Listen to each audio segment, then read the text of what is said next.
Well,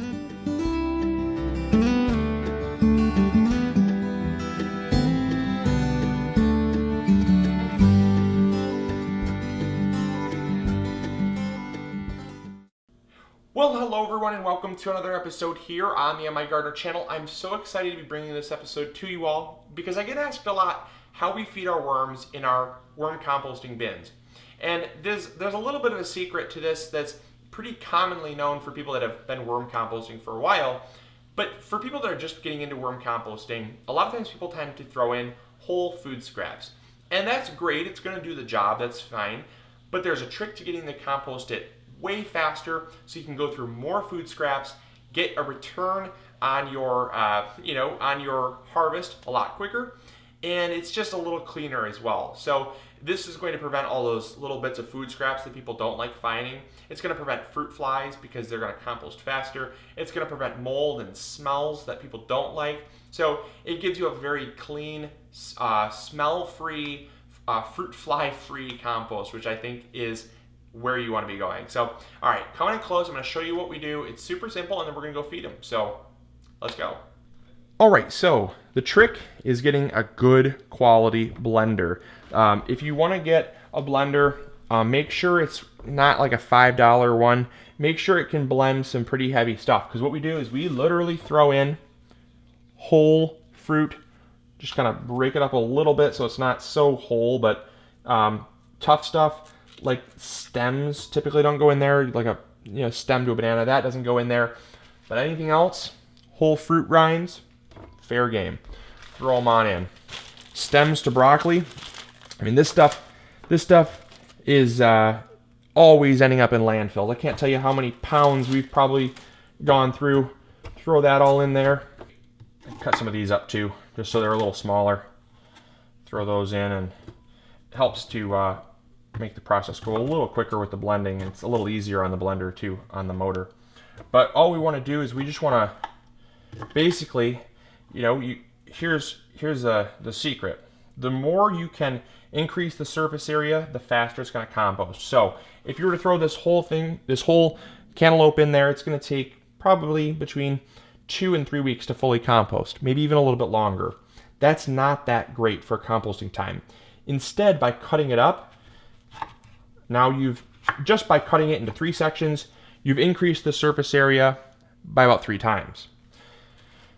Cutting it up again, you've now multiplied that 3. You've increased the surface area 6 times. So it increases, so now you cut it up again, it's going to increase by 12 times.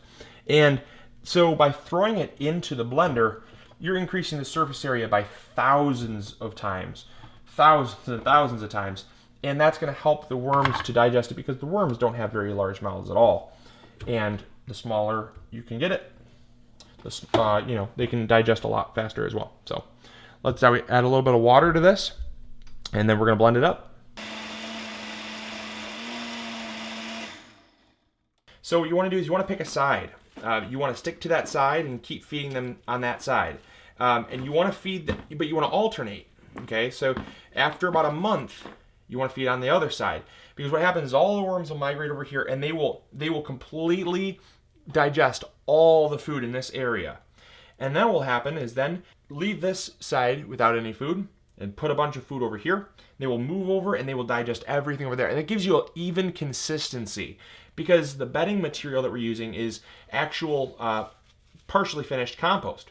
And so that has actual stuff that they can digest still. And that's the secret, is getting them to digest not only the food you're feeding them, but the bedding material. And by having them migrate through the bed back and forth several times before harvesting, you're going to get that even consistent feeling, or even consistency in your worm castings. Now the next thing you want to do is at some time you want to mix the bed, because the worms will only compost the top 3 to 5 inches. And you're going to, after a while, get some buildup. And so what you want to do is you want to dig down nice and deep, and you want to flip them. See here, this is where we're feeding the worms on this side, and you can see because there's quite a few worms right in this area here. And you want to just flip them. You want to flip the worm compost, because it'll get kind of compacted, and you'll get some stuff that like some bedding material that won't ever get composted because it's down on the bottom. And all you want to do is just kind of flip that around, rotate it around, kind of stir it up a little bit. And now we're ready to feed them. So we're going to feed them right here. And then we're going to take all this soil and push it back. And that's going to be good. So check out this stuff. Oh, man. It is sludgy. It's great for the worms, though. I'm gonna pick the bucket up a little bit. All right. So that way it's not dripping on the floor. And, you know, just basic rule of thumb is you want to feed them about a pound of food scraps for every 1,000 worms. So each one of these beds here has right around 2,000 to 3,000 worms. And so we're going to feed them roughly around 2 pounds of food scraps per bed. And we have 3 beds, so that's good. Just kind of smooth it out a little bit.